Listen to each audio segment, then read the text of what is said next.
Hello guys, स्वागत है आप सबका। तो आज हम बात करेंगे अदानी ग्रुप के तीन स्टॉक्स की जिस जो है कि एफ एंड ओ के अंदर शामिल हो गए हैं। इससे फ़ायदा क्या हो सकता है वो हम देखेंगे और उसके सपोर्ट और रजिस्ट्रेशन भी हम देखेंगे। कुछ के अंदर जो है ऊपर से थोड़ी सी मुनाफा वसूली आई। अब यहाँ पर देखें तो सबसे पहले तो जिन्होंने भी सुपर चैट दिया है उनको बहुत बहुत थैंक यू। आप भी चाहे तो सुपर चैट भेज सकते हैं अगर आपको वीडियो यूजफुल लगे तो अपनी मर्जी से। चलिए यहाँ पर जो है पहले तो हेडलाइन को देख सकते हैं कि फ्यूचर एंड ऑप्शन सेगमेंट में शामिल होते ही उड़ने लगे अदानी ग्रुप के ये तीन स्टॉक। ये कौन कौन से शेयर है तो Adani green energy, Adani energy solution और अदानी टोटल गैस। अब यहाँ पर देखें पहले तो रिपोर्ट है क्या कि अदानी ग्रुप की लिस्टेड कंपनियों में तीन के निवेशक आज भी चांदी काट रहे हैं। Adani green energy, Adani energy solution और अदानी टोटल गैस के शेयरों में 29 नवंबर को शुरुआती कारोबार में 14% की तेजी आई। वैसे तो अदानी ग्रुप के शेयर पिछले 3 दिन से धमाल मचा रहे हैं, लेकिन इन तीनों की बात करें तो आज से एनएससी के अंदर जो है नेशनल स्टॉक एक्सचेंज के future and option F and O के सेगमेंट के अंदर वो इन्हें शामिल करने के बाद और तेज़ी आई है। और आगे देखें तो एनएससी के एमडी और सीईओ आशीष चौहान ने इस समावेश पर टिप्पणी करते हुए कहा कि स्टॉक को एल्गोरिदम के आधार पर एफ एंड ओ सेगमेंट में जोड़ा जाता है। उन्होंने बताया कि स्टॉक तब ऐड होता है जब स्टॉक ट्रेडिंग वॉल्यूम में लिक्विडिटी दिखाते हैं और डेरिवेटिव सेगमेंट के लिए योग्य होने के पर्याप्त रूप से बड़े हो जाते हैं। अदानी ग्रीन ने किया निवेशकों को गदगद। इस पॉइंट को जरा देखें तो इन तीनों शेयरों में अदानी ग्रीन के शेयर में सबसे अधिक मुस्कान अपने जो है निवेशकों के चेहरे पर दे रहे हैं। लगातार तीसरे सत्र में अपनी बढ़त को जारी रखते हुए लगभग 14% बढ़ गए हैं। इसके बाद अदानी एनर्जी सॉल्यूशन में 12% की बढ़त और अदानी टोटल गैस में लगभग 6% की बढ़त, मतलब कि वहाँ तक का हाई बनाया था। उसके बाद थोड़ी सी मुनाफा वसूली आई थी। और आज अदानी ग्रीन 1100 ये इसका भाव है। अभी फिलहाल में उसका भाव देखेंगे जब अभी की अगर बात करें तो दोपहर के जो है 1:30 बजे के आसपास का टाइम हुआ है। और ये भी जो है इनके शेयरों का भाव है तो वो हम फिलहाल नहीं देखेंगे, आखिर में देख लेंगे।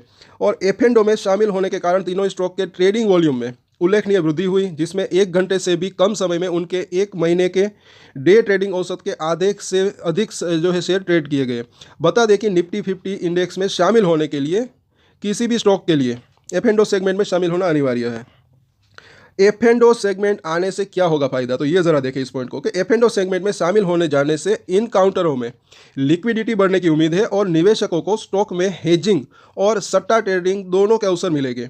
इस बीच ब्लूमबर्ग ने 29 नवंबर यानी आज बताया कि जापान के, जैसे कि इस वीडियो से पहले की वीडियो में हमने डिटेल में इसका ऊपर एनालिसिस किया, ये वीडियो वो वीडियो आप ज़रूर देखें, कि जापान के सबसे बड़े बैंक अमेरिका में रिश्वतखोरी के आरोपों के बावजूद अदानी ग्रुप के चेयरमैन गौतम अदानी के साथ संबंध बनाए रखने की योजना बना रहे हैं, जबकि बार्कलेज पीएलसी सहित अन्य वैश्विक फर्म अदानी के साथ अपने जोखिम का पुनः मूल्यांकन कर रही है।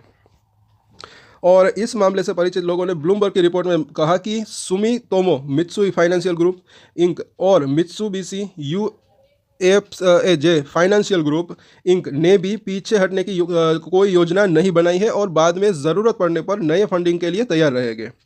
और आगे देखें तो यहाँ पर आप देख सकते हैं अदानी टोटल गैस हाई अगर देखें तो कल ही हमने बात की थी 850 के आसपास इसको जो है रजिस्ट्रेशन फेस करना पड़ सकता है। वहाँ से अगर आप देखेंगे यहाँ पर जैसे ही 860-62 के आसपास गया, एक अच्छा खासा जो है मुनाफा वसूली आई जो कि इसको 790 तक ले गई, क्योंकि इस लेवल के आसपास 200 दिन का मूविंग एवरेज है। चार्ट के ऊपर हम सभी के ऊपर जो है डेली डिटेल में चर्चा करते हैं, तो सब्सक्राइब जरूर करें हमारे चैनल को। अदानी एनर्जी सॉल्यूशन, इसके अंदर जो है ज़्यादा गिरावट नहीं आई, लेकिन ऊपर में यहाँ पर 832 के आसपास गया, उसके बाद इसके अंदर भी मुनाफा वसूली आई और अभी जो है वापस से ये थोड़ा सा 13% की तेजी के साथ काम कर रहा है। तो ये चीज़ यहाँ पर अच्छी दिख रही है।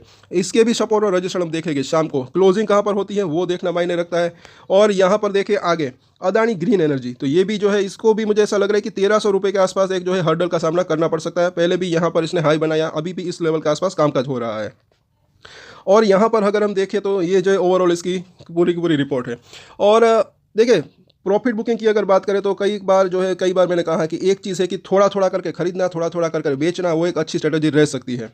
मतलब कि अगर यहाँ पर जो है बेचने के बाद या खरीदने के बाद शेयर ऊपर जाए या नीचे जाए, दोनों ही सूरतों में जो है हमें फ़ायदा हो, ऐसा मुझे लग रहा है। फिर मतलब कि ये ना होने लगे, फॉर एग्जांपल किसी के पास 100 शेयर है, सभी के सभी बेच दिए और शेयर और भाग गया। अगर इसमें 100 में से 10 या 20 शेयर अगर बेचते हैं, उसके बाद शेयर भागता है, तो भी जो पड़े हुए शेयर है उसके अंदर जो है बेचना है तो बेच सकते हैं। और अगर नीचे आता है तो जो ऊपर में बेचा है शेयर वो वापस से खरीदना तो खरीद सकते हैं। उस तरीके से ट्रेडिंग की अगर बात करें तो बाकी जो भी लोग जिनको होल्डिंग अपनी कंटिन्यू रखनी है तो वो रख सकते हैं। जो लोग ऊपर में फंसे हुए हैं, मुझे ऐसा लग रहा है कि उनका प्राइस भी आने की संभावना रह सकती है। तो शाम को डिटेल में हम सभी शेयरों के ऊपर चर्चा करेंगे, खास करके उसके सपोर्ट और रजिस्टर हम देखेंगे इसके आज के वॉल्यूम को भी हम देखेंगे, जो कि काफ़ी इंपॉर्टेंट रह सकता है। वॉल्यूम अच्छा खासा सभी के अंदर बना हुआ है क्योंकि F&O के अंदर शामिल हुआ है। तो इन सभी के ऊपर चर्चा करेंगे। तब तक के लिए अगर आपको ये वीडियो अच्छा लगा तो लाइक, शेयर एंड सब्सक्राइब जरूर करें हमारे चैनल को। और एक स्टैंडर्ड डिस्क्लेमर जो कि मैं हमेशा देता हूँ, आप कोई भी ट्रेड ले उससे पहले अपनी रिसर्च करें, अपने फाइनेंशियल एडवाइजर की सलाह ले, उसके बाद ही कोई डिसीजन ले, और डिसीजन ले तो उसकी जिम्मेदारी मैच्योरिटी के साथ खुद ही ले। ये वीडियो मैंने एजुकेशन पर्पस के लिए बनाया, मेरी तरफ से कोई भी बाय या सेल की रिकमेंडेशन नहीं है। Thank you.